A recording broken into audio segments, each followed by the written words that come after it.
Salamat sa Diyos sa online Bible study. No?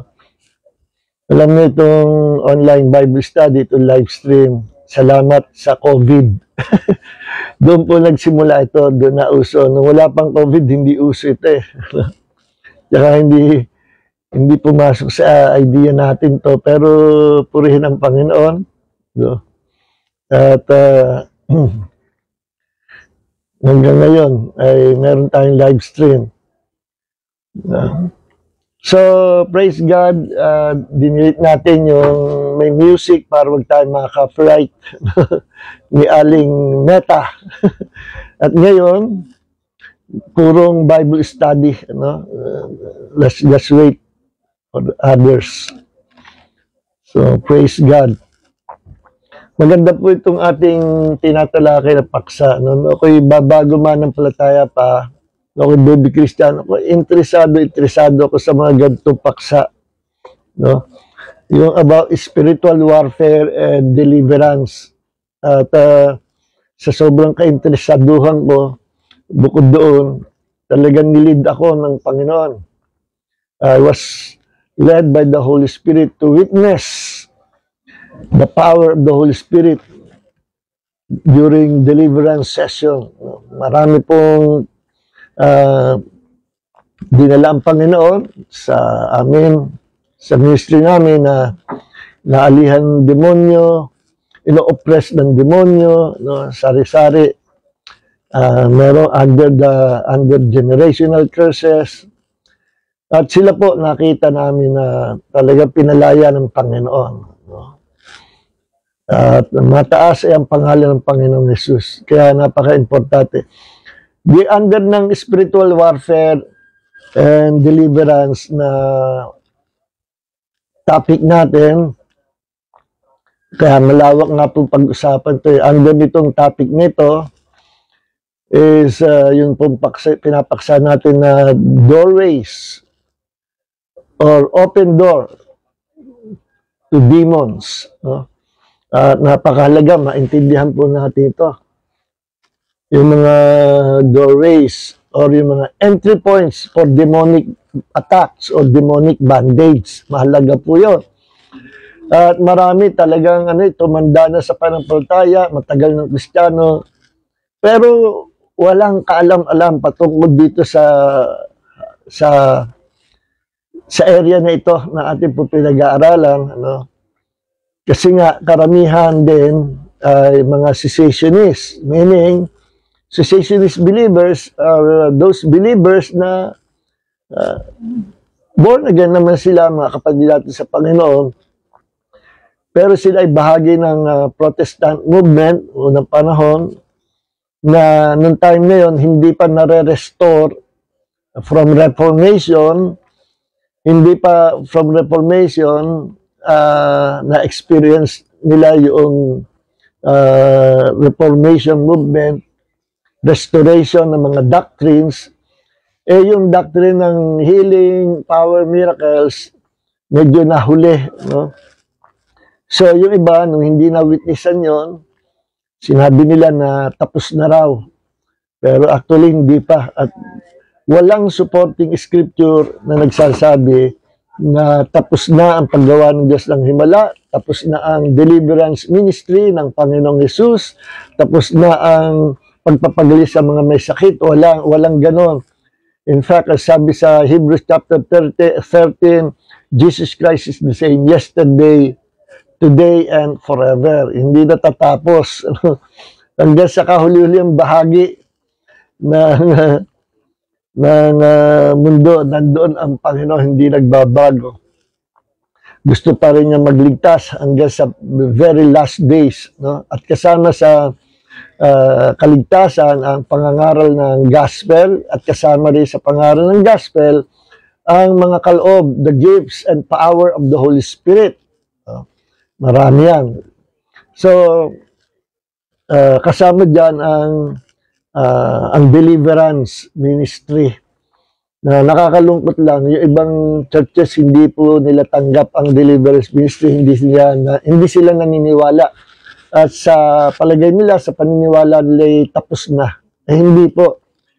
wala kahit isang verse sa Bible na bababasa kayo na matatapos ang pagkilos, pagtatrabaho ng Panginoon, pagbibigay ng himala, paggawa ng pagsasagawa ng kaligtasan sa mga tumatawag sa kanyang pangalan. At napakarami po nating patotoo patungkol dyan. Alam niyo kung ba't marami akong testimonies about deliverance, about healing the sick, mga miracles, kasi matagal na po tayo sa pananampalataya, almost more than 40 years sa ministry. So, kaya marami tayong na-witnessan, marami tayong nakita. No? At dahil diyan, tuloy yung ating paniniwala na si Jesus Christ is the same yesterday, today, and forever. Kung paano siya gumawa ng himala noong unang panahon, hanggang ngayon gumagawa siya ng himala. Kung paano siya ay nagpalaya sa mga pinahirapan ng mga demonyo, hanggang ngayon ay siya ay nagpapalaya, no, kumikilos. And of course, isa sa requirement ng Diyos or isa sa mga kondisyon ng Panginoon in order that we might receive miracles and powers ay yung pananampalataya. We must believe sincerely, we must fully persuaded or fully convinced na ang Diyos hindi nagbabago. At ang karanasan sa kapangyarihan ng Diyos ay para lang yan sa mga nananampalataya. So, ibig sabihin, ikaw ay kabilang sa isang church na hindi naniniwala na ang Panginoon hindi pa tapos sa paggawa ng himala at sa pagpapalaya sa mga inaatake ng mga demonyo, you will not experience the power of God. Kasi kailangan na ikaw ay maniwala o manampalataya. No? Yan din sabi ni Jesus sa Mark chapter 9 verse 23.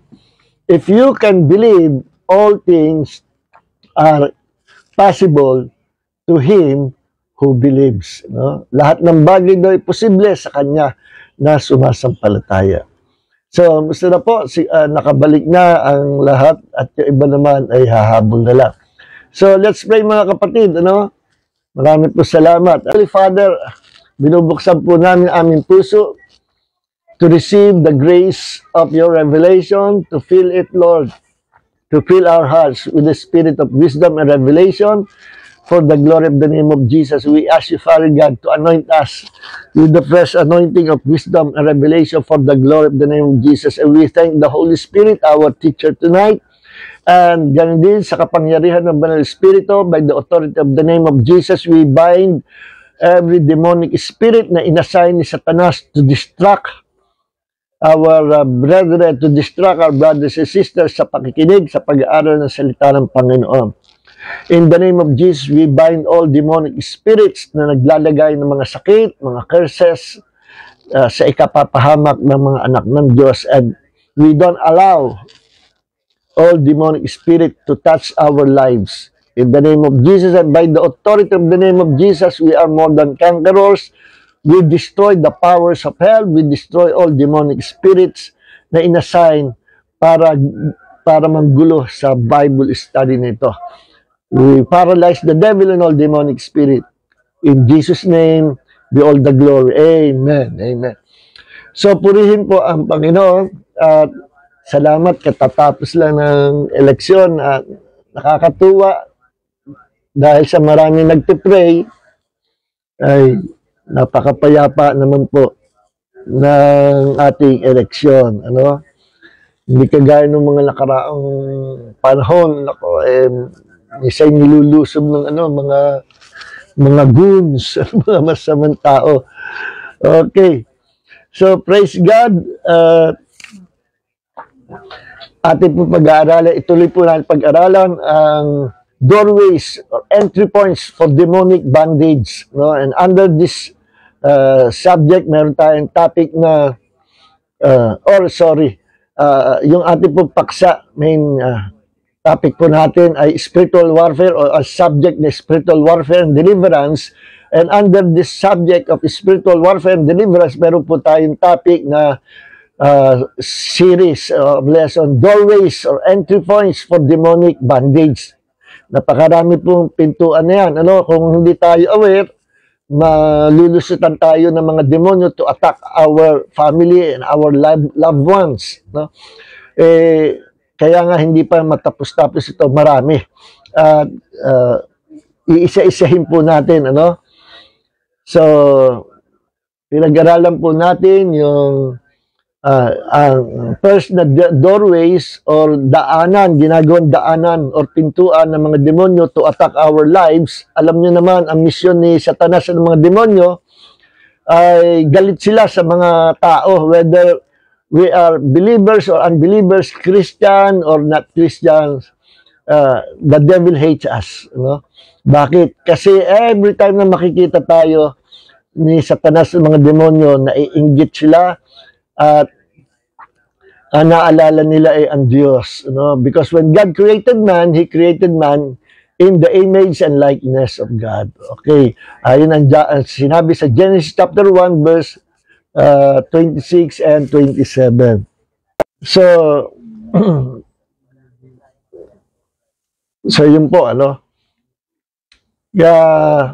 Ang mission, sabi ni Jesus, ang mission ni Satanas is to kill, to steal, and to destroy. John chapter 10, verse 10. At ang mission naman ni Jesus is to give life and have it abundantly. Now, ang mga maraming talaga Kristiyano, hindi alam itong mga doorways o yung mga pintuan na nakabukas, ano, na hindi nasasarahan sa buhay ng Kristiyano. Kaya napapahamak pati buong pamilya. No? Ang mission ni Satanas is to kill, to steal, and to destroy. No? May mga sakit na galing sa demonyo. Hindi naman lahat na sakit galing sa demonyo. Pero may mga sakit na galing sa curse or sa mga demonyo kapag ka mayroong open doors, no? Na papasukan ang mga demonyo. At ilan sa mga open doors na atin na po natalakay ay number 1, personal sins. Hindi na po natin ipapaliwanag yan, ano, to save time. At kung gusto nyo malaman, punta kayo doon sa series 1. Nandiyan yan.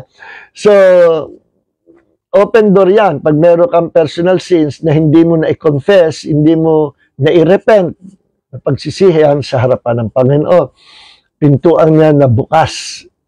The devil can destroy your lives, destroy the lives of your family kung mayroong personal sins na hindi na ipapahayag o hindi na pagsisisihan. No? And another is the ancestral sins or yung tinatawag na generational curses. Yung mga kasalanan ng unang-unang magulang, yung mga kasalanan ng mga lolo, great-great-grandfather, mother. No? Dumadalo yung curses o yung resulta, yung pag-ani sa curses sa mga inapo, sa mga anak, sa mga inapo. At tinalakay na rin po natin yan.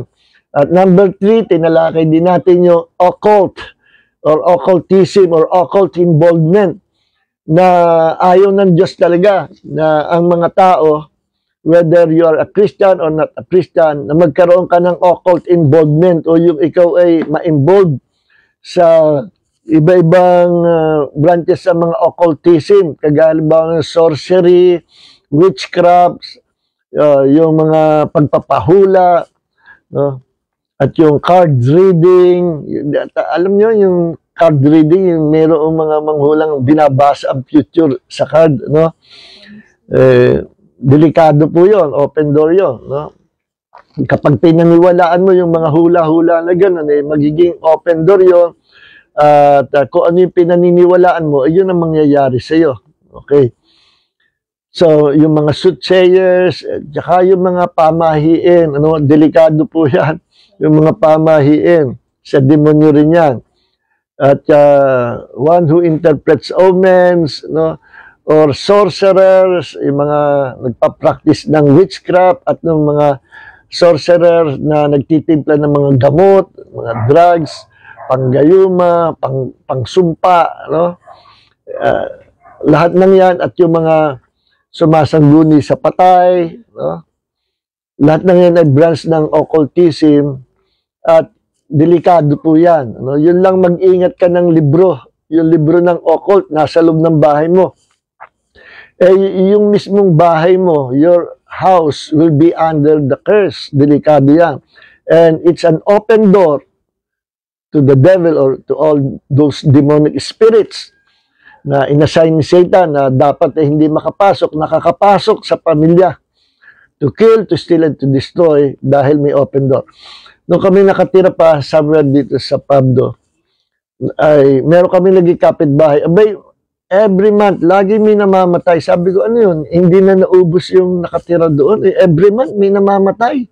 Lagi may nakasabit na itim na streamer na namatay yung si ganito.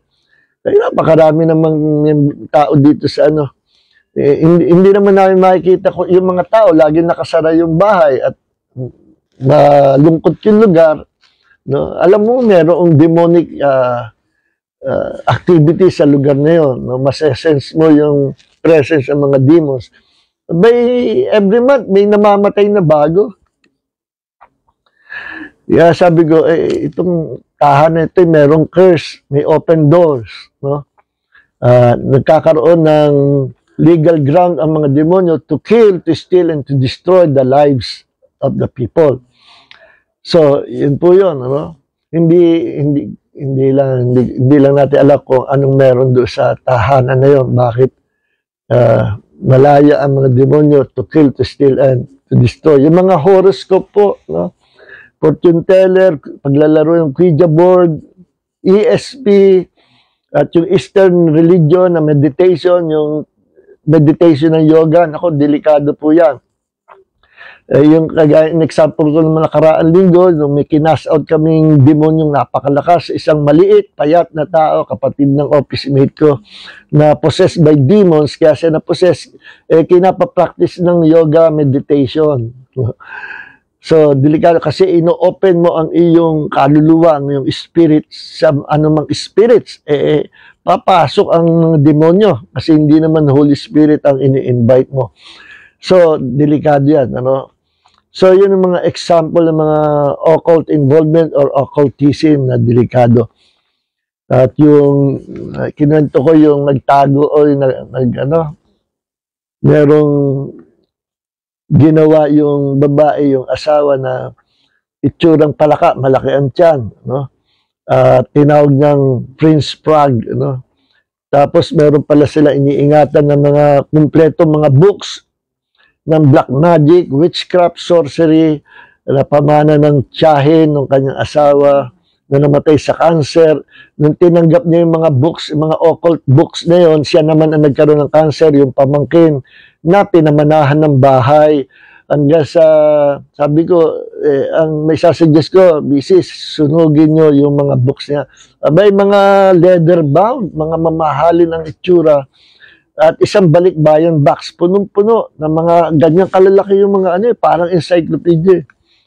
Sinadjust ko lang, sabi ko, kayo ang magsusunod niya, hindi ako, mamaya makasuwag pa ako. Mga mamahaling yan. Hindi umimik. Kaya yung hindi niya pag-imik, sabi ko, kaya niyo bang sunugin o alisin sa bahay. Pamana raw nung tiyahin na nagpamana nung bahay. Nung minana yung bahay, kasama niya yung mga occult books na yun. And I believe hindi niya sinunod kasi hindi siya umimik. Hindi ko na pinagpilitan. At namatay din yung asawa niya. Sabi ko, gusto mo mabuhay, gumali asawa niyo, kailangan maalis ang mga strongholds dito ng mga demonyo sa tahanan niyo. Hindi siya nakinig. After a week yata, namatay din yung asawa. Pero na-evangelize ko at tumanggap sa Panginoon, yung asawa na, ang laki ng tiyan, At pati yung frog prince na ginawa niya, ang laki rin ng tiyan. So, yun ang ginamit ng mga demonyo. Doon ipinatin yung paglaki ng tiyan. Biglang sa loob ng 2 weeks, stage 4 kaagad yung liver cancer. Laki ng tiyan. Pero anyways, tinanggap niya ang Panginoong Jesus to become His Lord God, His Savior. So, yun po mga example natin mga nakaraan. Now, meron din tayong pinag-aralan na Satanic Brotherhood or cult religions. Alam niyo yung pag-member ng cult religions, hindi lang brainwashing, kundi yung mga nagiging miyembro dyan, napakahirap paalisin. Napaka-hyperrealistic. Kahit ipabasa mo ang Bible, mas paniniwalaan nila yung kanilang relihiyon. No? Nasubukan ko makipag-usap sa mga Jehovah's Witnesses, INC, no? At pinabasa ko ang Bible sa kanila, lantaran, ito sinabi ng salita ng Panginoon. Ano, tatanggapin nyo ba? Ayaw tanggapin. So, in other words, mas pinipili nilang tanggapin ang man-made doctrine, man-made cultic or cult doctrine kaysa sa Biblia. Sabi ko sa Panginoon, Lord, ganito katindi itong mga ito. Ang hirap alisin sa kakultuhan, no? Kahit lantaran na nababasa nila sa salita ng Diyos, hindi nila matanggap. Ito sabi ng Panginoon, kasi merong bandage yung kanilang spirit and soul nakatanikala. Merong transference of the spirit from their mentors, isinali sa kanila yung mga demonic spirits. It is the spirit of blindness, spiritual blindness. No? Kaya yung mga nagiging member ng mga ganyan, yung mga satanic brotherhood and cult religions, ano yan mga church of Satan yung mga yan na hindi halata. Yan po ay kuwan. Merong hindi lang sila na brainwash, kundi nabulag dahil merong inimpart sa kanila yung sinamahan nilang church or brotherhood na talagang merong impartation ng demonic spirits na nagsilbing nagbigay bulag sa kanila para wag nilang makita ang katotohanan. Kitang-kita ko yung ganyan, mga kapatid, talagang hindi nila makita nababasa na sila, pabasahin mo, hindi nila makita, hindi nila maintindihan. No? Bandage po yun. At ang remedyo sa ganyan ay talagang kung meron kayo ganyang kamag-anak, hindi mo basta makakass out yung demonyo sa kanilang mga utak, sa kanilang mga kaluluwa na na-deceive. Ang remedyo sa kanila ay habag ng Panginoon. Grace of God, mercy and grace of God na pwedeng i-release ng Diyos through our prayers. Kaya kung may mga relatives kayong ganyan, members ng mga cult religious, let's pray for them. At ang Panginoon may kahabagan, magkaroon kahabagan sa kanila. Yung mga mag-ingat kayo, ang daming lumalabas ng mga kultong araw ngayon na pwede mag-impart ng kakaibang espiritu, a demonic spirit that will make you blind or mag-resulta ay pagkabulag sa spiritual. No? Ang dami ngayon mga weird teachings. Ang isang example dyan, ito ay bahagi ng mga cult religions, yung hyper grace na nagtuturo na you don't have to repent of your sins. Pag nagkasala ka, huwag kang magre-repent. Iniinsulto mo ang biyaya ng Diyos at ang ginawa ni Jesus na pagkamatay sa krus, baligtad. Sabi nila, pag ikaw ay nag-repent sa iyong kasalanan, nagsisi ka sa iyong kasalanan, naku, malaking kasalanan. Naku, baligtad. No? At yung mga followers niya, talaga paniwala. No? So, yun ang hyper grace. At anumang kasalanan daw natin, napatawad na ng Diyos. Kaya kahit anong gawin mong kasalanan, forgiven ka na, meron ka assurance of salvation, walang makapag-aalis na kaligtasan sa iyo kasi saved ka na. That's a demonic doctrine. No? So, yan ay bahagi, part ng hyper grace. Marami yan iba-ibang hyper grace din So, meron ding extreme na Messianic Jews na mga group, no, na ayaw nila sa teachings ni Paul, ang tiyatanggap lang nila yung, I think, yung 4 Gospels, ayaw nila sa sulat ni Paul at sinasabi nila na nagpahamak kaya nagkaroon ng iba-ibang aral, ibang doctrine because of Paul. Sinisisi nila si Apostle Paul. Sabi ko, meron palang ganyang mga grupo ng Messianic Jews, mga Jew na naging Christian, pero hindi sila naniniwala kay Apostol Pablo. Ngayon, meron namang grupo na yung dividing the word of truth. Kung anong tawag doon sa grupo na yun na baligtad naman.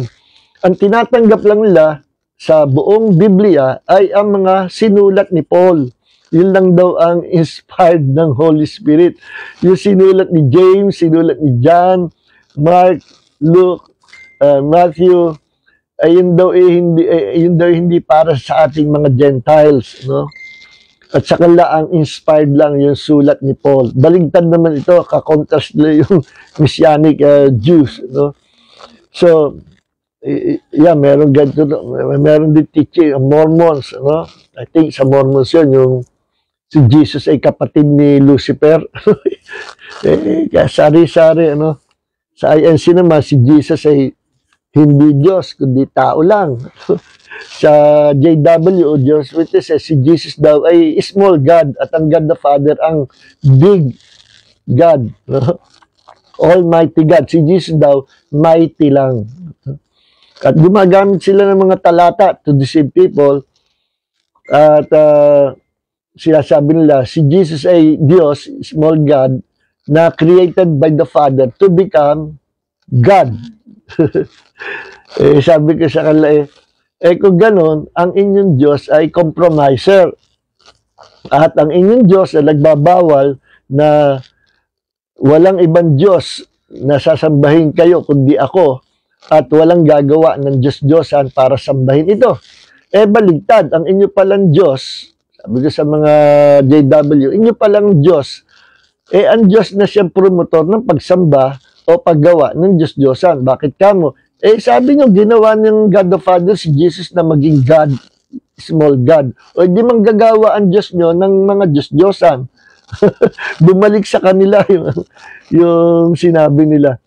So, maraming weird na teaching at hindi basta gawang biro yan. Yung iba talaga na mga cult religious, pumapatay. Yung iba, inuuto. Yung mga may nakita ako sa YouTube, mga bagong grupo ng cult religion, pero tinatawag nila sarili ng Christians. Naku, ang worship nila, nagsasasayaw na, yung alam niyo, sayaw sa beer house ng mga malaswang dancers, no? Yung mga sayaw na mga sa mga bar, sa mga biras. Ganun ang sayaw nila sa sa pulpit at meron nga naguhubad pa no? So that is a satanic worship. Alam niyo naman yung nasa YouTube din, yung isang kilalang mega church, no? Sa iba't ibang bahagi ng mundo, may mga branches na sila. Sa New York, gumawa sila ng women's conference. Yung isa sa mga pastor nila, naghubad at naggitara at siya daw ay ginaya niya yung tinatawag na naked cowboy. Meron pala talaga naked cowboy sa New York. Sino siya? Sino? No? Di naman siya, ba't daw ginagaya siya daw yung original. Ang nakatakip lang sa katawan, gitara. Ang kaharap niya, mga kababaihan. At palakpakan ng mga kababaihan. Hallelujah! Bless na bless sila. Hindi nila alam, pinapalakpakan nila satanic worship na. Masasabi mo bang worship sa Diyos at inspired by the Holy Spirit na naghuhubad sa harapan ng mga tao, doon pa sa pulpit na pinabanal ng Diyos, kapusungan yun. No? Isang malaking kalukuhan at kapusungan yun sa harapan ng Panginoon. Bahala ng Panginoon. Hindi tayo nag-judge sa kanila ng Panginoon. So, kilalang yan. Kilalang church na biglang naging ganun na. At yung mga kanta nila ay kinakanta natin sa church. Kaya nung nangyari, yung iba ay hindi na sa Panginoon. Ayaw nang kantahin yung mga magagandang komposisyon na nauna. Hindi naman, yung una tama sila, kaya yung mga komposisyon, tama yung una. Ewan ko lang yung huli. So, mag-ingat tayo sa mga ganyan, mga cult religious, satanic, brotherhood. No? At pinag-aralan natin, number 5 ay yung trauma. No? Napakaraming klaseng trauma. No? Na because of these traumas in life, hindi siya makalago-lago spiritually. At hindi ma-develop yung kanyang personality, hindi ma-develop yung kanyang spiritual life, no? Takot siya sa tao, o sineseparate niya sarili niya sa tao. Yung example ko nung kamakailan, nung last week na bata pa siya pag dinadalaw lagi, pupunta sa bahay nila yung kumpare ng tatay niya, pag nakatalikod yung tatay niya kung ano-anong karumihan ginagawa at siya ay hinihipuan. Imagine, siya ay 4 years old yata, no? Aba tumanda na, hindi na nag-asawa at na-epektuhan ng trauma hanggang sa tumanda na hanggang sa namatay na, no? Na biktima siya nung ganung Kaya sabi ko, pinag-pray ko naman bago mamatay na makalaya siya. So, minsan mga Kristiyano pa yung mga ganyan, no? To hindi alam ang deliverance, kung saan pupunta, walang mapuntahan na merong alam kung paano sila ma-delivered sa ganyan, sa oppression ng kaaway. Demonic attack po yan, demonic oppression. Kawawa hanggang sa makamatay na yung sakit. So, bahagi ng mga trauma sa kanilang buhay. Minsan yung mga memories of the past na hindi makalimut-limutan, pag nag-flashback, yung galit nila sa mga gumawa ng naging dahilan ng traumatic experience nila, nagkakaroon ng tinatawag na ng mga psychologists na displaced anger, no? Galit sa lahat ng tao, no? Kasi galit siya doon sa taong yun na may kagagawa ng traumatic experience, nadadivert sa iba yung anger, tawagin displaced anger, no? Totoo yun, may mga ganyan. At in example ko nung last week, yung doktora, tandaan nyo, na pumapatay. Nag-flashback yung traumatic experience niya yung hatred niya sa nanay, tatay niya, doon niya ibinaling sa mga pasyente niya, pinagpapatay, nilason. No? So, meron mga ganyan. Meron namang kami naging bahay noon na, pag sinumpong siya, akala ko noon, nasisira ang ulo, pero hindi, nanonormal naman. At dinadala rin sa mental hospital. Pero yung pala may story sa buhay niya na there were times na yung biglang magpa-flashback yung trauma niya na I think nung siya ay kabataan pa kung hindi siya na-rape or siya ay binalak i-rape, no? Na pag bumalik yung alaalang yon, biglang magsisigaw na lang siya, no? Nag-hysterical. Bata pa ako noon, na-witnessan ko yan. Tapos lalo na pagka inawat at may mga lalaki na humawak sa kanya, nagsisigaw siya at lumalaban at kasi akala re-raping siya. Yung palang past niya na hindi niya makalimut-limutan, yung traumatic experience na yun. Siguro na-rape siya nung kabataan niya na nagpa-flashback, no, na hindi na na-heal. So, yung time na yun, sabi ko, kawawa naman yung mabait pa naman yung babysitter ng kapitbahay namin. No? Nakakaawa. No? So, salamat sa Diyos, sa last days ito ay tinuruan tayo ng Holy Spirit how to help those people, those kind of people. May remedyo na dyan. So, purihin ang Panginoon sa mga meron namang case na pag dumadami ang tao, nagpunta siya sa mall, dumami ang tao, pinapawisan siya ng malapot at nangangatal ang buong katawan niya. Natatakot siya, no? Pag dumadami ang tao, hindi ko alam kung ang tawag doon sa phobia na yon. Yung pag dumadami ang tao, kinakaba siya, natatakot siya, at pinapawisan, yung pala, ang pinagmulan nun siya ay bata pa, na meron siyang pinapabili sa nanay niya, siguro, laruan, toy, hindi pinasin at hindi binili nanay, nagdupasay, naggugulong doon sa palengke. Nung naggugulong, tinuruan ng nanay ng lesson. Iiwan kita. Sige, maggulong ka. Iniwan. Pero pinapanood pala nung nanay niya, no? Yung nangyari na yon, yung iyak siya ng iyak, nalalampas siya maraming tao, nalalampas siya hanggang siya ay nagdalaga, nagkaasawa, nagkapamilya. Bumabalik yung alaala na yon. At kaya pagka dumarating yung mga tao, dumadaming tao, hindi niya alam bakit siya nanginginig, natatakot at pinapawisa. Yung pala, nagpa-flashback yung nakaraan. Yun yung tinatawag na kailangan merong healing of memories, memories of the past. No? At nahihil po yan.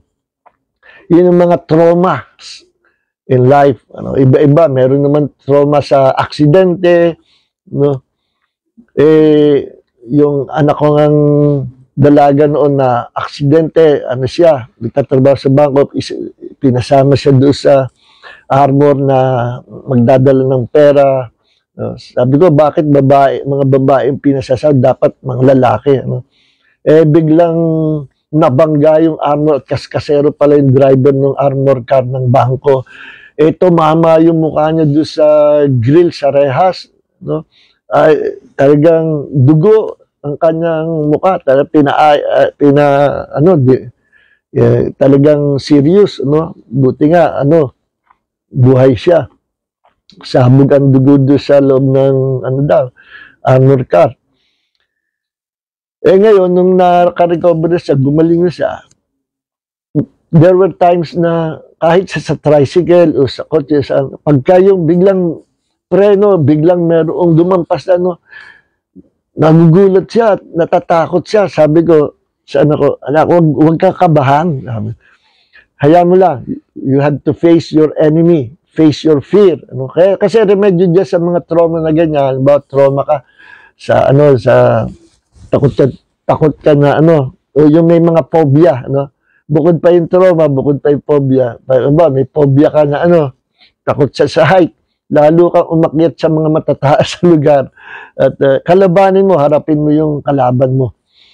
Kung ano yung na-traumatize o yung may phobia ka. At yung phobia ay isa rin yan sa mga trauma, na mild. Pero grabe yung traumatic experience ng mga malma, yung para minsan nawawala sa sarili. Meron akong alam nung ako bata pa na yung dalaga meron kaming sales lady sa tindahan ng magulang ko noon na pagdadalaw yung kapatid niyang dalaga, napansin ko na nandoon, hinihintay yung ate niya na umawas na sa trabaho. Basta merong dumaan o nakatabi na lalaki, nalayo siya. Parang natatakot siya. Tapos naiwas siya sa mga lalaki. Parang naano siya. Hindi yung basta iwas na kundi alam mo, something is wrong with them. Yun, bahagi ng trauma. Sa isip-isip ko ngayon, siguro baka ito ay minulest niya nung bata pa, nung baby pa, o nung siya maliit pa, na hindi rin niya alam. Pero, ang spirit niya, ang nagsasabi sa loob niya, something is wrong. So, may mga ganyang mga kailangan deliverance, and sometimes, pwede inner healing. Okay. So, ngayon, pinag-aralan din natin yung mga drugs, yung mga sorcerer na marunong magtimpla ng drugs, gayuma, o drugs na magiging curse. In example kayo ng mga nakaraang linggo na yung batang umaalis ng bahay at nire-rape nung matandang inchik na nagpainom sa kanya nung potion. So, sundan nyo na lang yung detail, yung mga nakaraang linggo, pagkaralan. So, ngayon, tingnan natin yung Kaya mayroong kalayaan yung mga nabibiktima o yung mga na-oppress na mga demonyo. Sometimes, it's not only oppression, but possession, demonic possession. Na kagaya noon, yung kabataang babae na napainom ng potion, napainom ng juice, na potion pala yun, na may curse. Nawawala sa sarili yun kapag gabi na tinawag nung matandang Chinese na may knowledge sa sorcery, na nagpainom sa kanya noon.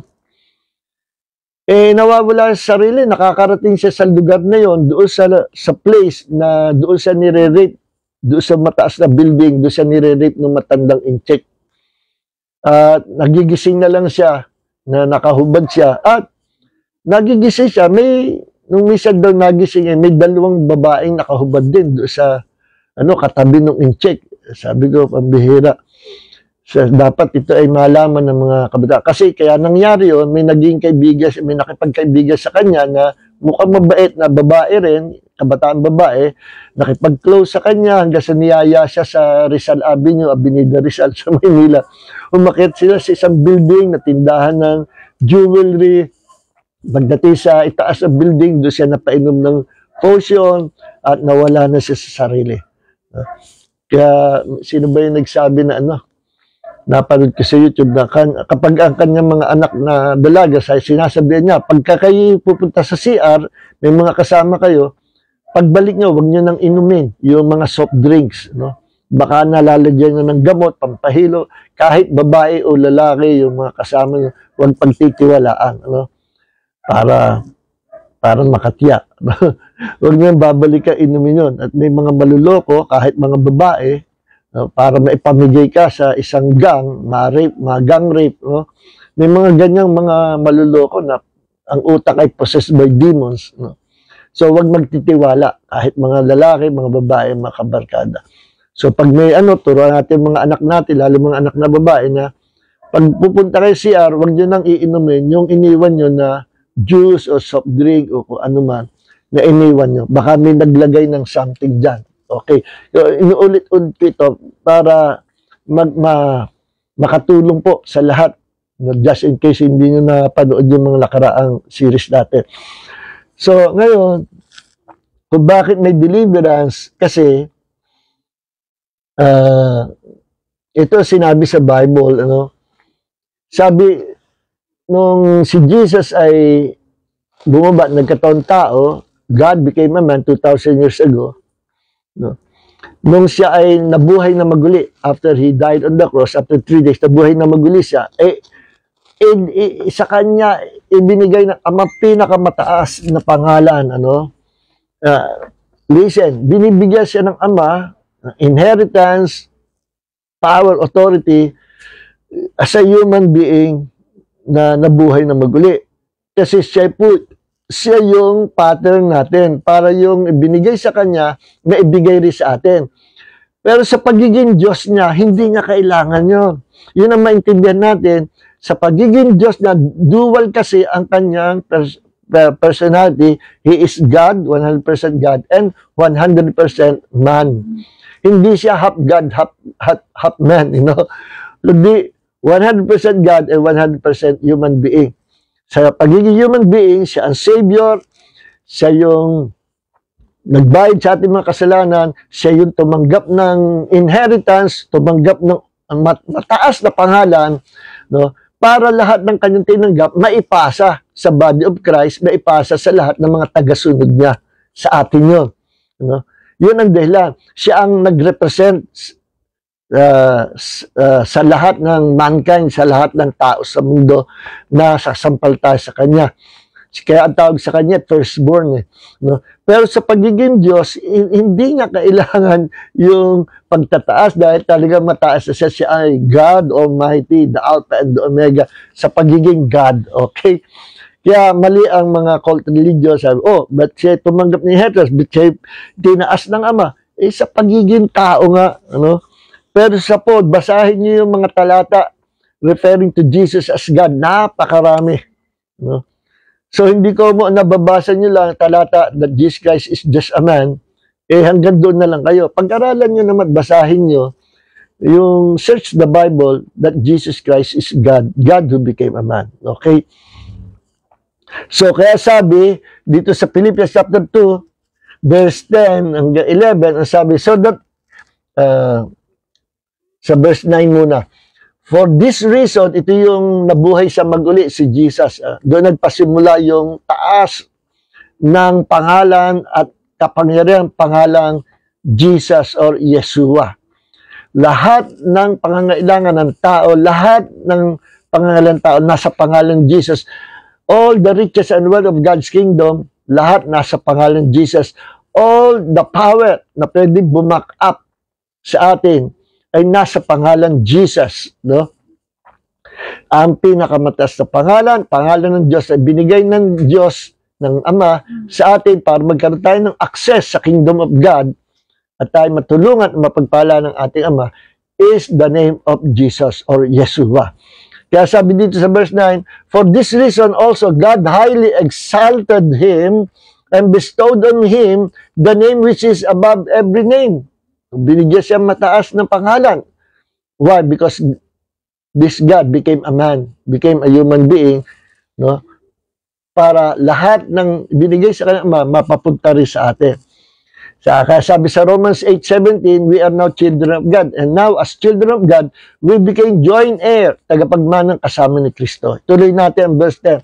So that at the name of Jesus, every knee will bow, those who are in heaven, those who are on earth, and under the earth. Lahat daw sa pangalan ni Jesus, lahat na nilalang sa langit, luluhod sa pangalan ni Jesus, lahat na nilalang sa ibabaw ng lupa, tayo, yung mga buhay pa, ay luluhod sa pangalan ni Jesus, at lahat ng nilalang o mga kaluluwa nasa ilalim ng impyerno, maging ang mga demonyo, at ang mga kaluluwa tinotorture ngayon sa hell, under the earth, in the very heart of the earth, nandun po ang hell, ay luluhod din sa pangalan ni Jesus. Okay? Verse 11, and that every tongue will confess that Jesus Christ is Lord to the glory of God the Father. At upang lahat ng dila ay magpahayag na si Yesu Kristo ay ano? Is Lord. Alam niyo ito, Lord, ito, pag itinranslate sa Hebrew, Yahweh. Upang lahat ng dila ay magpahayag na si Yesu Kristo, siya yung si Yahweh sa Old Testament. He is the God of Israel. He is the God of Moses. He is the God of Abraham.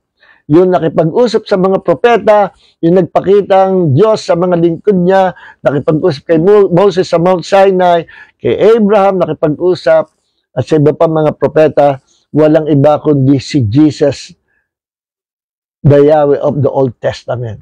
Siya yun. No? Yun, nakipag-usap kay Moses sa burning bush, si Jesus po yun. Okay.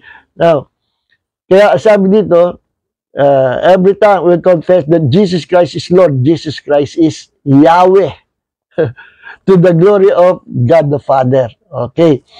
So, natutuwa ang Ama, nalulugod ang Ama, kapag si Jesus ay ating sinasampalatayanan na siya ay Diyos, siya si Yahweh, siya ang tanging Panginoon tagapagligtas, magliligtas sa atin. Natutuwa, naluluwalhati ang Ama. Okay, yun po sabi. Now, let's dive in to another doorways to demons. Ano pa? Satanic music. Okay?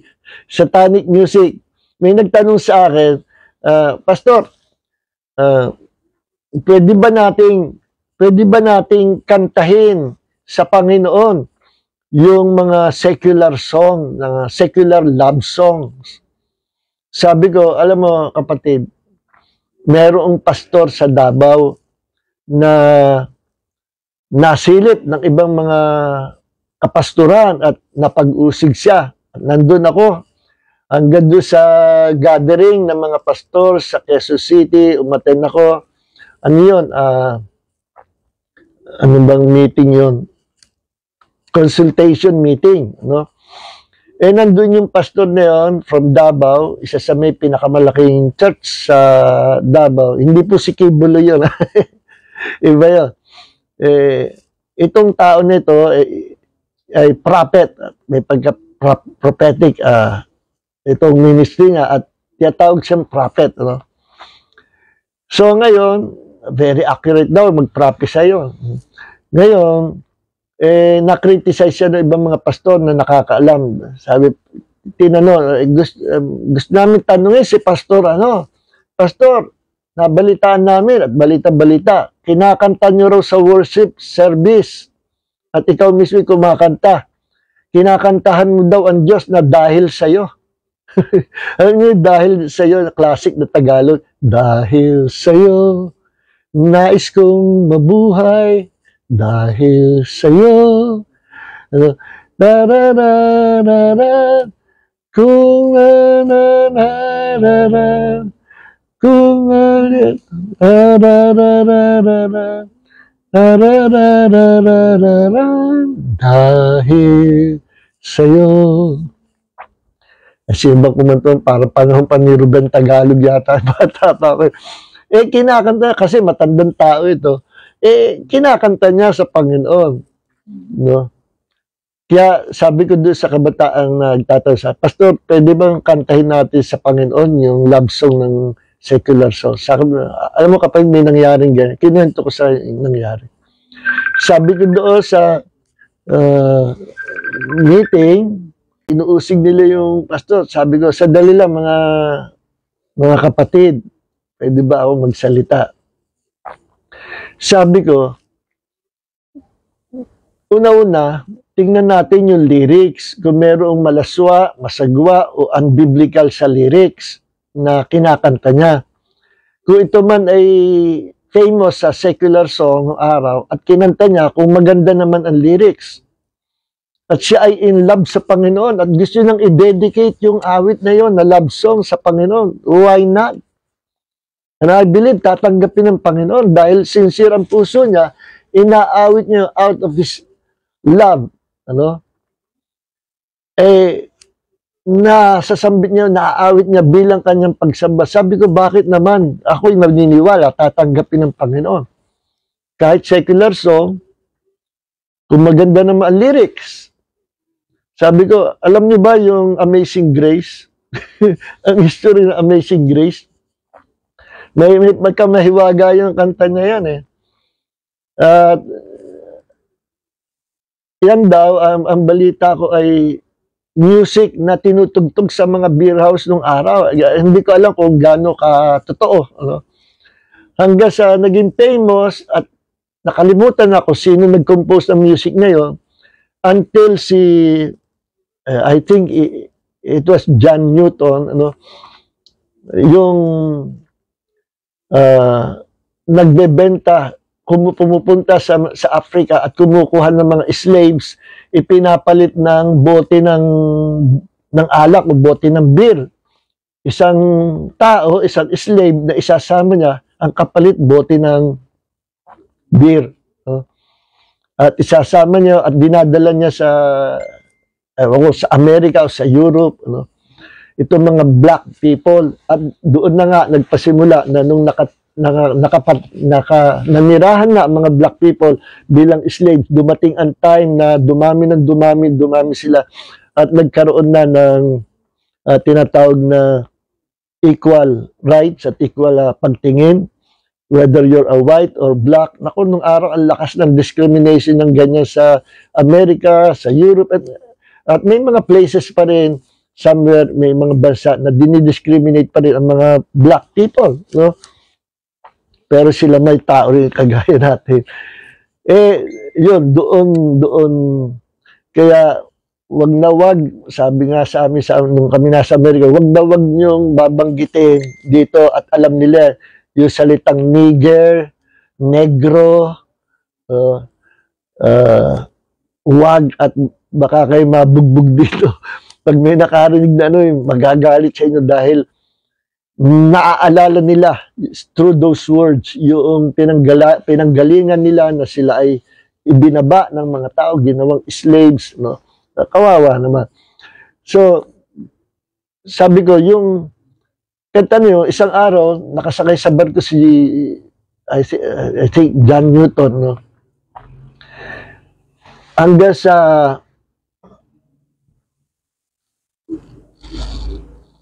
naalala niya itong kantang ito o yung music na yun at tumingin siya sa horizon ng karagatan. Naalala niya, kasi I think bata pa siya ay nadadala nanay niya sa church. Alam mo, nangusap sa kanyang Panginoon at nanumbalik siya sa Panginoon. Tama si John Newton. Yung tugtog, yung music na Amazing Grace, nilapatan ng lyrics ni John Newton. Yung napakagandang awit na Amazing Grace. So, naging gospel song. At kahit naging gospel song ito, tinutugtog pa rin ito sa mga secular dahil nga maganda, Kaya sabi ko, kung yung music dati pa lang kung totoo mo dati sa beer house, nilapatan ng lyrics, ginawang gospel song. Parang tao rin yan eh. Tayo, galing din tayo sa karumihan. Marumi ang buhay natin. At nung tayo ay napapunta sa Panginoon, nilinis tayo at nilapatan tayo ng bagong kalikasan para tayong mga awit na secular song na naging gospel song. At na bagong buhay natin, naging worshiper of the Lord tayo. Dati si Satanas at sa libutan ang wino-worship natin. Para tayong mga secular song na naging gospel song. Kaya sabi ko, bakit hindi naman papayagan natin mga Kristiyano na kantahin sa church kung yun ay sincere sa puso niya at inaalay niya sa Panginoon yung awit na yun? Anong masama? Meron nga gospel song, marumi naman yung music. Tatanggapin ba ng Panginoon yun? Gospel song. Yes, may mga gospel song na dahil sa kakulangan ng kaalaman sa salita ng Diyos, yung mga composer na galing ang lyrics, mali-mali yung mga sinasabi. Unbiblical. No? So, yung gospel song, pero mali ang lyrics, tatanggapin ba ng Panginoon yun? O minsan gospel song, pero may maruming lyrics. Hindi tatanggapin. So, ang masama ay ito.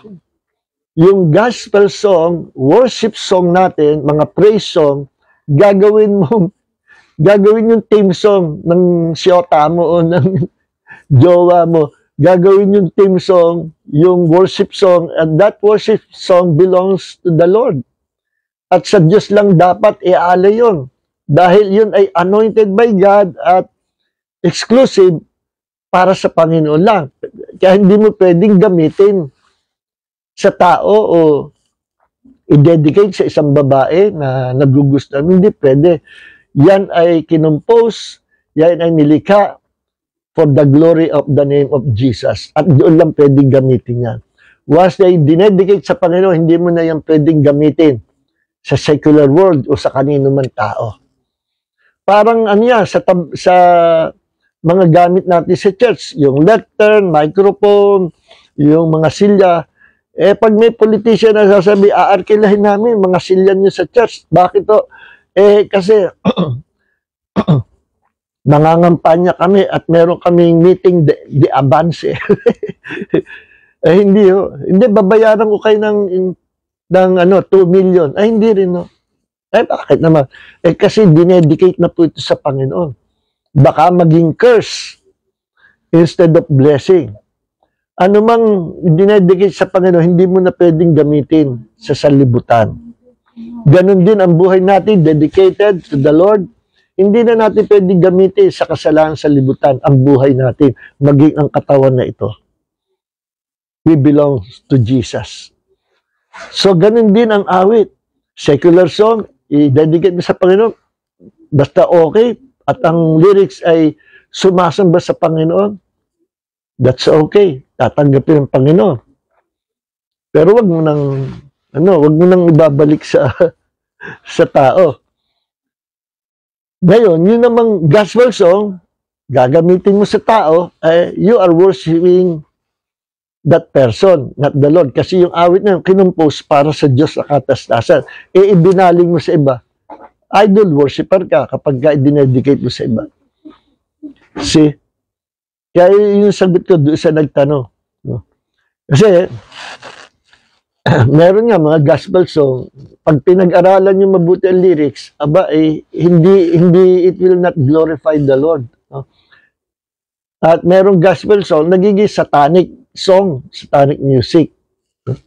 So ngayon, ang mga music, nakakargahan niya ng anointing of God, at meron ding anointing from the devil that will kill, steal, and destroy the lives of the people. merong isang istorya, this is a true story, at na-ban ang kantang ito later on na dumami na yung cases na ganito. Na-ban ang kantang ito sa iba-ibang bansa, sa Amerika, sa Europe, no? Iba-ibang bansa lumawak ito dahil na bakit? Kasi itong kantang ito, every time na ito ay kakantahin, patutugtugin sa plaka noong una, may namamatay. namamatay. At ang pagkamatay, yung mga nakikinig, nagsusuicide. No? Para bang nawawala sa sarili, nagsusuicide. Bakit? Kasi itong awit na ito ay kinompose na isang tao na I think yung kanyang girlfriend ay iniwan siya. At kanyang hinahanap yung kanyang girlfriend na umiwas sa kanya at bigong-bigo siya, masyado siya na-depress at gusto niyang mamatay hanggang sa naisipan niya na magpatiwakal, magpakamatay. At bago siya nagpakamatay, nag-compose muna siya sa piano ng kanta na dinededicate niya doon sa kanyang minamahal na taong nawala sa kanya. At dinedicate niya doon yung kanta, and after that, natagpuan ang kanyang bangkay doon at nandun yung lyrics, nandun yung music, at ni-record ito. Recording studio at binenta, iminarket. Siguro maganda. Hindi ko sasabihin title, pero pinakinggan ko. And after ko mapakinggan, nag-pray ako, Lord, alisin mo dito sa bahay namin ang ganitong espiritu na dala nitong kantang napakinggan ko. So, nung napakinggan ng mga tao sa iba-ibang bansa, pare-pareho mga cases, ang mga karamihan nakakarinig, nagpapakatiwakal, nagpakamatay. So, yun ang istorya, no? Why? Bakit gano'n? Kasi merong spirit in that song, a demonic spirit, isang spirit of death, no? Na pwedeng sumalin, can be transferred to another person by listening to that song, to that music. Nakaka-transfer, nakaka-impact ng mga demonic spirit. Nare-release ang mga demons at pumapasok doon sa mga tao at pinapatay sila, kinoconvince na magpakamatay ka na, napakalungkot ng kantang yan. Ano? At kung ano yung sasabihin. So, naban po yan sa iba-ibang bansa. Hindi ko sasabihin ang title. Baka i-search nyo pa. So, that is a satanic music o satanic song. May nagtanong din, ang rock music ba ay 100% sa Diablo? Sabi ko, depende. Kasi, merong gospel rock. No? O gospel rock yun. Alam nyo, si Satanas, wala siyang inimbento o original na music. Ang lahat ng music ni Satan, bigay ng Diyos. Pati yung galing sa melody. At no si Satan ay nilikha ng Diyos ayon sa Book of Ezekiel at maging nandun sa Isaiah chapter 14 verse 12 pababa, na si Satanas nung the day he was created by God, may naka-attach na musical instrument sa kanyang katawan. Ewan ko kung ano itsura nito. Kumbaga sa nung sinilikan Diyos, may mga nakakabit na instrumento sa katawan niya.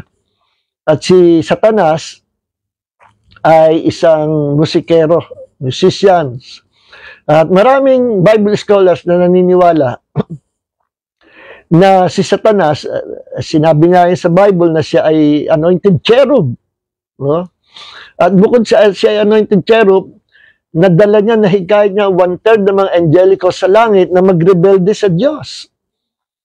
At sumama sa kanya. So, paano niya nahikayat yon? Unless na meron siyang authority at under his leadership, yung mga angels na yon. And they were 1/3 of those angelic hosts sa langit. May naiwan pa rin sa Panginoon na 2/3. Mas marami pa rin sa Lord. So, sumama ito kay Satanas sa galing niya magsalita.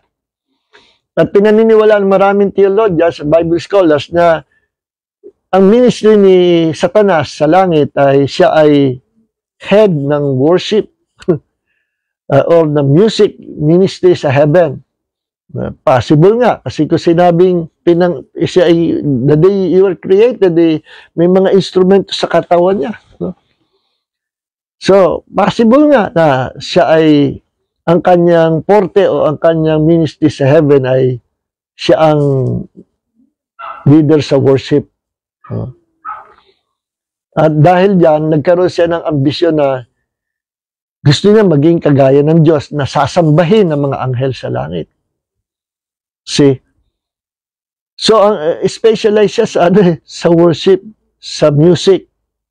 Kaya hindi malayo na maging sa panahon natin, maraming iniimpluwensyahan at pinoposes ng mga isipan at pagkatao, ito si Satanas, na kanyang ini-introduce ang music niya sa mga tao. At through the inspiration of this demonic spirit, nakocompose nila ang music. Whether it is rock music, or jazz, or kung anumang klase, bossa, or anumang music. Can be a satanic music. Kung ang lyrics ay demonic. Kasi wala siya originality. So, paano yung mga rock music o rock gospel rock? Sa akin, pwede yun. Kasi bakit? Ang gospel rock, masasaya, masigla. At karamihan ay praise songs.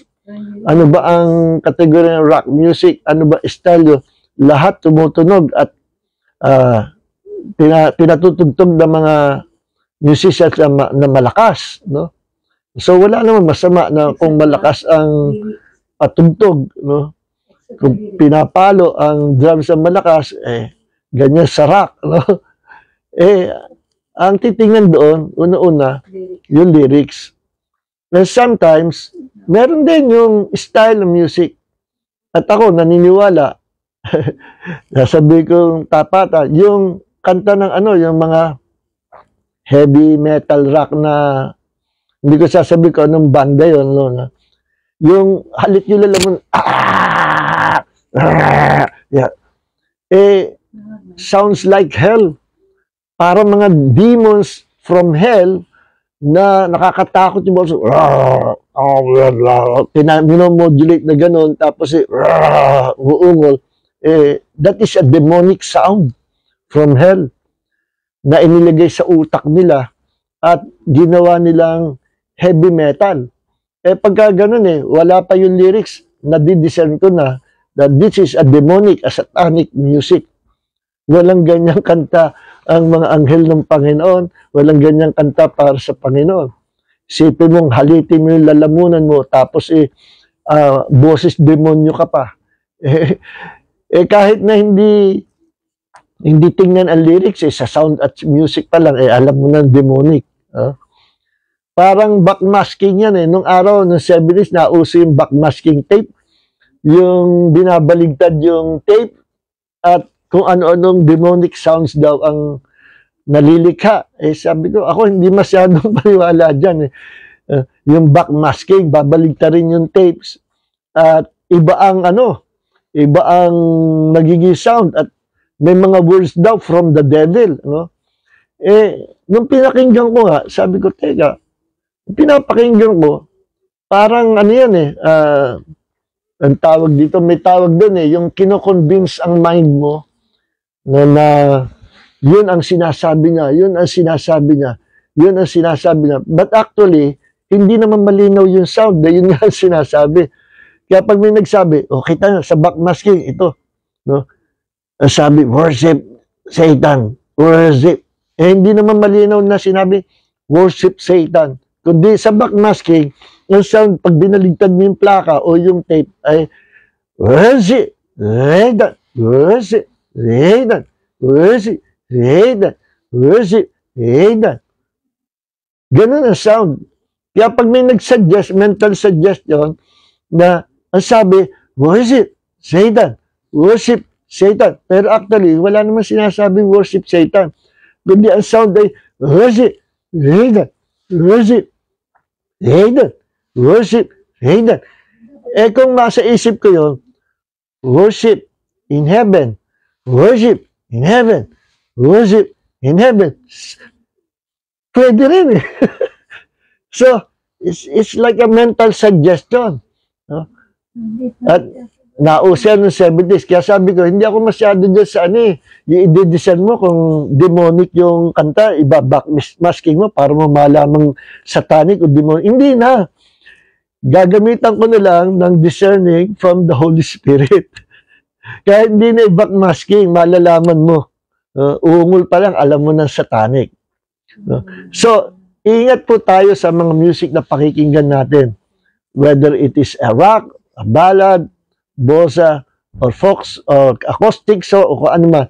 Una, titingnan yung lyrics. Pangalawa, yung kumakanta. May mga kumakanta na itsura pa lang, possessed na ng demonyo eh. Ititingnan nyo. At yun nga sinabi ko, yung doon pa lang halata mo ng demonic eh. Hindi mo na kailangan i-backmasking yun. So, hindi yung kung anong type ng music. Is it a rock music? Ano ba demonic? Rock music or jazz, bossa, or acoustic song, or folk song? Ano ba ang demonic song? Wala, lahat yan pare-pareho. Pwede yan maging for the Lord. Yun yung blues blues. May nakita ako sa, dinownload ko Gospel Christian Blues. Pinakinggan ko, ang ganda Ang lyrics, ang ganda, talagang pure. Para kay Jesus yung lyrics. Blues yan. Ginagamitan ng mga gitara at mga effects sa gitara. No? Pero, kitang-kita mo that this song is for the Lord Jesus Christ. Kahit blues yan, kahit parak yan. No? So, ingat kasi nakakapag-impart pag demonic o satanic song, pwedeng masalinan ka ng espiritu ng demonyo. Okay, maging entry point yun or doorway to demonic attack.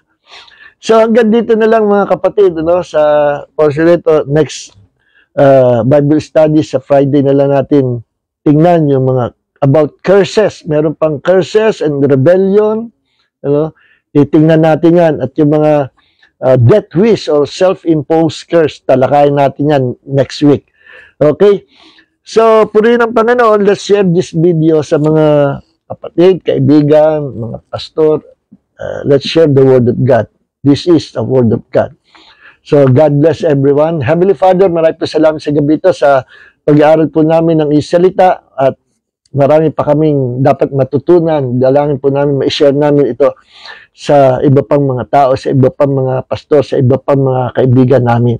Thank you, Father God, for using us, for using your people to share the gospel through this recorded video. Maraming po salamat, Panginoon, sa aming online Bible study. Sa iyo nanggagaling ang mga panahon nito, ang time nito. We give you back all the praises, all the glory in the name of the Lord Jesus Christ. May the grace of Jesus and the love of the Father and the fellowship of the Holy Spirit be with you all. In Jesus' name, amen. See you on Friday uli, mga kapatid. God bless you all.